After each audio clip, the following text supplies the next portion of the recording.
Voltamos com o Mac Notícias, um programa que mostra todas as novidades e notícias do Mackenzie. O hábito da leitura ainda é bastante escasso entre os brasileiros, mas a literatura continua sendo uma importante manifestação da nossa cultura.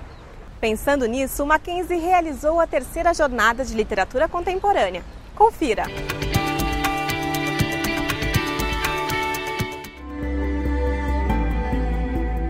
Mais de 77 milhões de pessoas afirmaram não ter lido nenhum livro nos últimos 3 meses anteriores a uma pesquisa realizada em 2008 pelo Instituto ProLivro.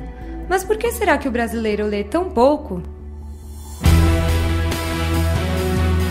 Alguns vão dizer que é pura falta de tempo, outros porque se dizem preguiçosos. Mas o fato é que, apesar de mais da metade da população ter se declarado leitora, os livros ainda não são o passatempo preferido dos brasileiros.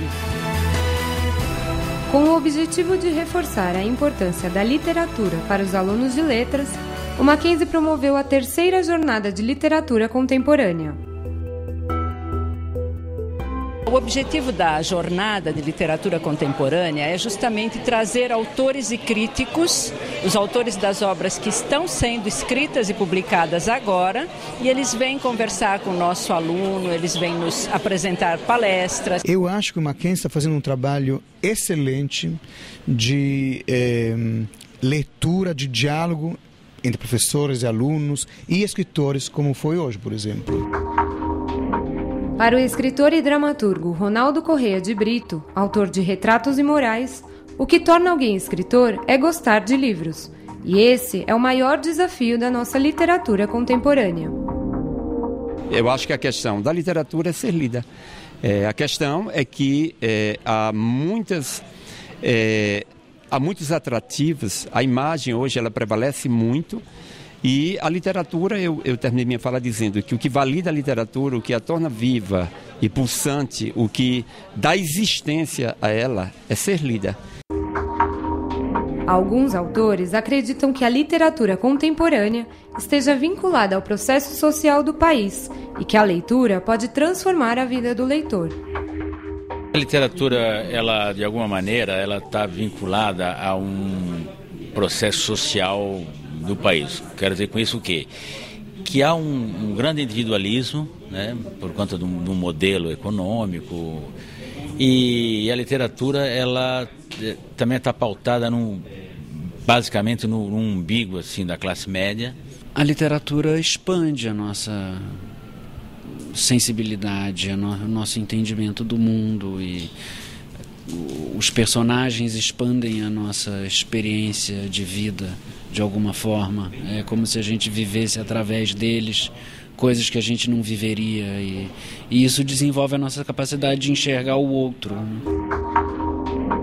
Aproveitando o espaço de debate sobre literatura contemporânea, durante o evento foram lançados 2 livros. Entre Personagens e Viagens, Renato Modernel lançou seu livro Em Trânsito, um ensaio sobre narrativas de viagem, no Centro Histórico Mackenzie. O livro fala sobre viagens e viajantes, como eles viajavam no passado, em épocas antigas, e hoje, né? Como se escrevia sobre viagens e, possivelmente, como fica bom escrever sobre viagens. Já a professora Helena Bonito lançou o livro Novas Leituras da Ficção Brasileira do Século XXI, que é uma coletânea de análises de importantes obras de autores contemporâneos. Vai encontrar um estudo crítico. Então, este livro que eu lanço com estudos é para profissionais das letras ou para profissionais que fazem resenha literária em jornal ou pessoas ligadas às letras.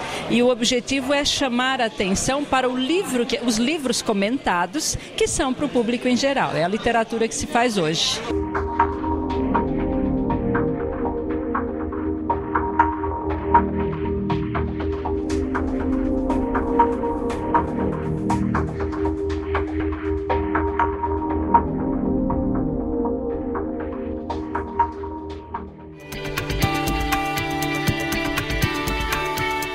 O Código Penal brasileiro sofreu algumas modificações recentemente. Mas afinal, que mudanças são essas? É o que você vai ver agora nessa matéria especial para esclarecer todas essas dúvidas.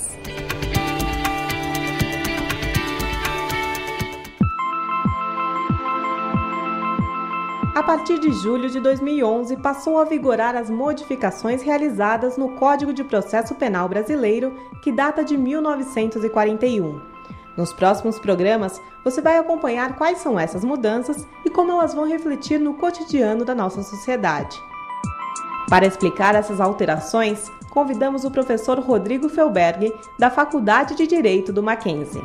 Agora, essa lei ela proporciona ao juiz aplicar uma série de medidas cautelares diversas da prisão preventiva. Então, essa nova lei, ela fez o quê? Ela trouxe ao juiz a possibilidade de, ao invés de decretar prisão preventiva, decretar outras medidas cautelares. Mas, afinal, o que é uma medida cautelar? É uma medida para garantir a eficácia de um futuro provimento jurisdicional.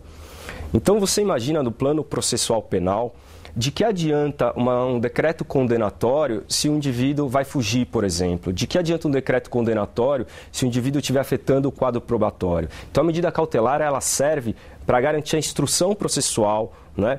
Para viabilizar realmente a instrução do processo ou para evitar a prática de crimes durante o curso do processo. A partir de agora, além da prisão preventiva, o juiz poderá impor outras medidas como recolhimento domiciliar no período noturno e nos dias de folga, prisão domiciliar, monitoração eletrônica, fiança, comparecimento periódico ao juízo, impossibilidade do indivíduo sair do país com entrega de passaportes, entre outras medidas.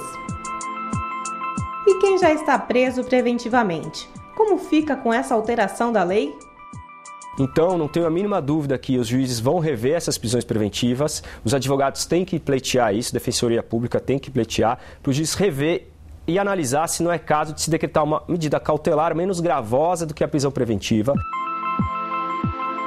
Muitas pessoas acreditam que com essa mudança, muitos acusados vão deixar de ser presos, mas é preciso separar a prisão preventiva da prisão definitiva, que só ocorre após a tramitação do processo e condenação do indivíduo.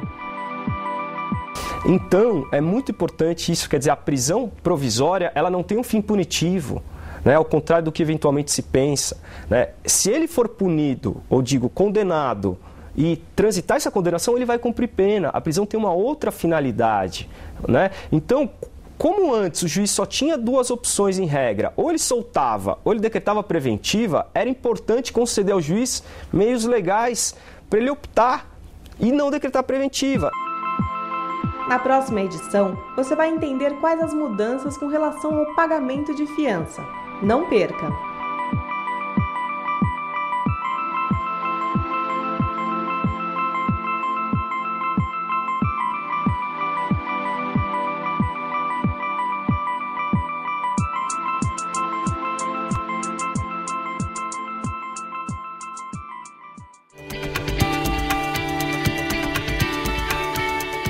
Veja agora outros eventos que aconteceram no Mackenzie.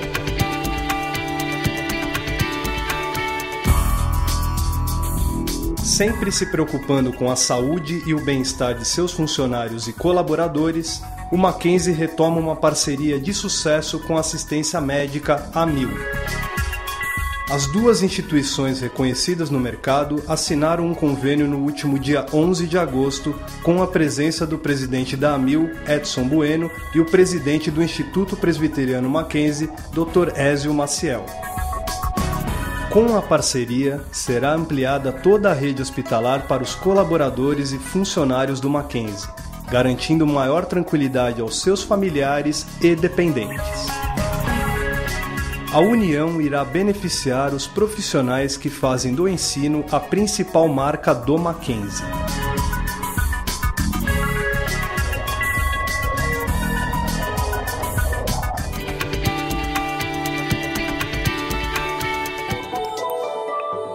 O Mackenzie anunciou os 10 nomes que irão compor o novo conselho editorial da editora Mackenzie. Cada conselheiro representa uma unidade universitária e terá mandato de 2 anos. Cabe ao conselho deliberar sobre as obras que serão publicadas e avaliar questões sobre a editora. E tudo isso tem o objetivo de incentivar o nosso professor, o nosso aluno de pós-graduação, o nosso egresso, para escrever. Então nós publicamos obras de autores daqui e também de fora, naturalmente, obras organizadas, coletivas. O evento contou com a participação de professores e funcionários mackenzistas. Durante a reunião, foi anunciado que as revistas científicas do Mackenzie voltarão a ter suas versões impressas.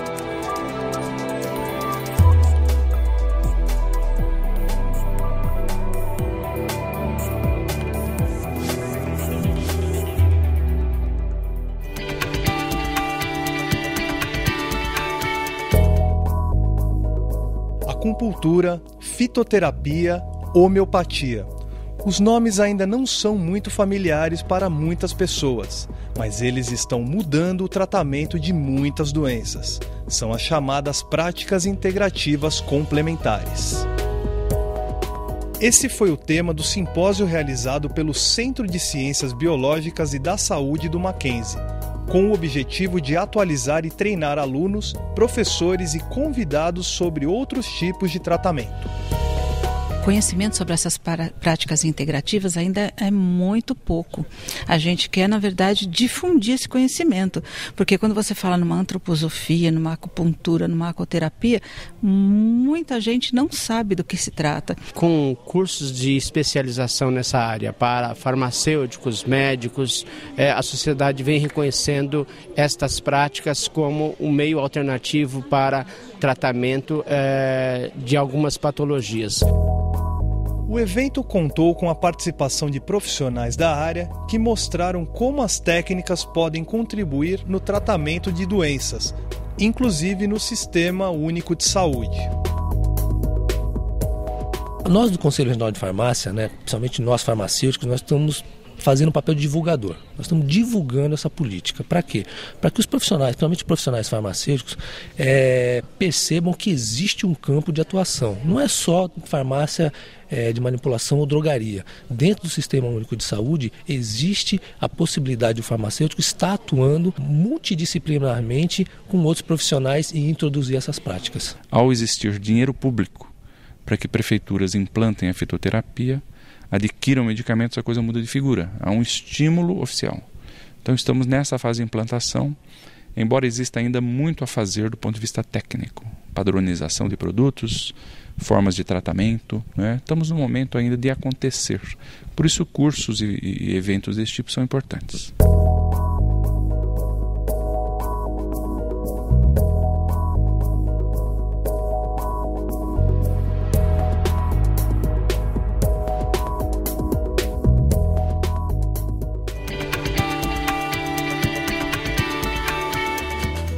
Chegamos ao fim de mais um Mac Notícias. No mês que vem, voltamos com mais novidades do Mackenzie para você. Até lá!